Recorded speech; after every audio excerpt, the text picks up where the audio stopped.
Online piracy, which is the bad guy of this story, sort of, let me explain, first became a pain for the entertainment industry's rounded bottom in the early 2000s. The growth of peer-to-peer file sharing and broadband internet made it incredibly easy for people to download music, movies, software, and games without paying a single cent.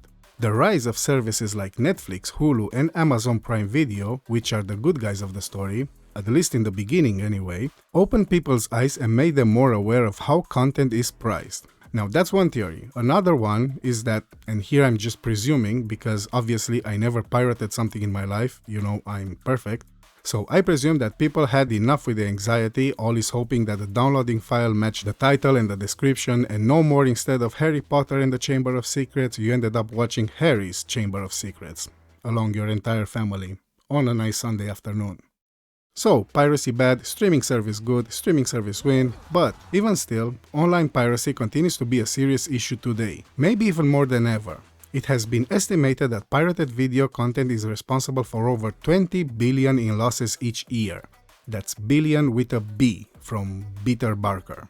But why does this continue to happen, you ask? Why piracy doesn't go away, you ask again? I mean, I know you're not asking this, probably you're not giving a shit about the whole topic, but hey, you clicked on it, so take it like a non-binary.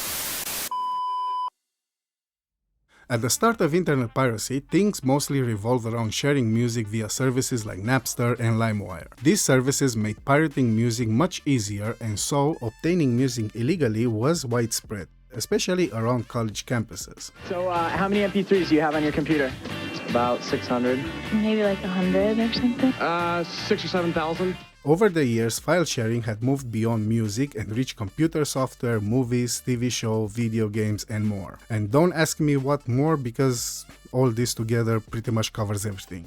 In 1998, the ninjas from the US government stepped in and passed the Digital Millennium Copyright Act, also known as DMCA. This was intended as a counter-piracy measure, something to help the law enforcement agency against fighting better the digital pirates. But DMCA didn't do much in terms of stopping the problem. Sure, it made suing pirates easier, but only high-profile cases. You know, the big dogs, the website owners. While the regular average Joes, like you and me, I mean mostly you because I never pirated something in my life, were not affected in the slightest. But then, something unexpected happened.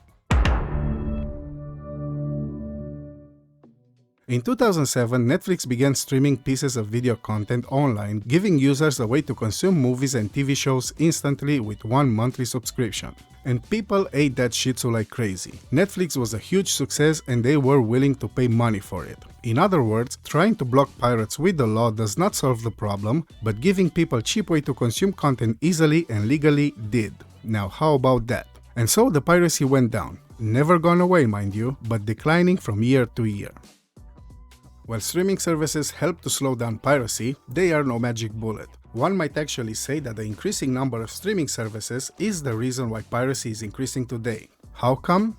Well, in 2007, the only big player was Netflix. Now, there is not a single media outlet that doesn't offer some kind of subscription-based service. The problem is particularly acute in the US, where many big broadcasters have brought their own streaming service, like HBO Max, Paramount Plus, or NBC's Peacock, each with monthly fees to pay. Obviously, this has created a crowded landscape for the majority. For example, you might like the TV show 30 Rock, so you'll need to have a subscription for Peacock in order to watch it. If you like 30 Rock, then you'll most probably enjoy shows such as Community, which requires a Netflix subscription, or Barry, which requires a HBO Max subscription. Internet piracy isn't ethically justifiable, but it is convenient. If you legally want to watch Stranger Things, The Boys, and Moon Knight, you'll have to pay for 3 separate streaming services: Netflix, Amazon Prime, and Disney+. Before you know it, your monthly expenses would have went sky high. The situation gets worse when you consider that one of these streaming services may not offer anything else interesting, meaning you'll have to pay the subscription fee just to watch a single program. For most people, this isn't an option. They are going to have to make a choice between not watching these TV shows at all and pirating.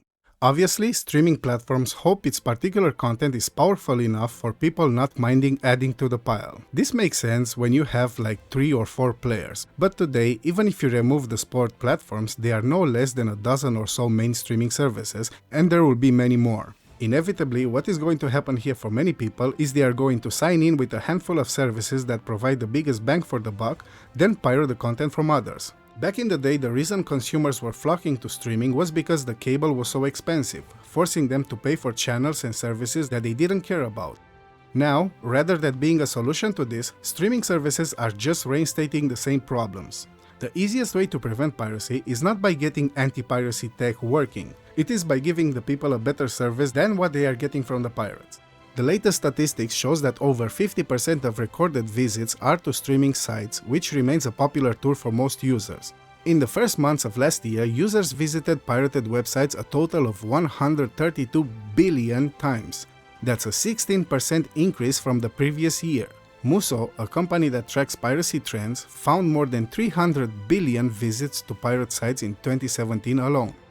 The bottom line is that streaming service companies are expecting people to pay a hefty fee every month in order to get access to content that they want, even though the rest of the content on the platform is not interesting to them. Unlike traditional cable though, it is incredibly easy to switch to piracy instead of internet streaming. Unless streaming services can return to giving customers exactly what they want at prices they can afford, piracy will never be a less appealing option. Piracy is going to be around for the long haul.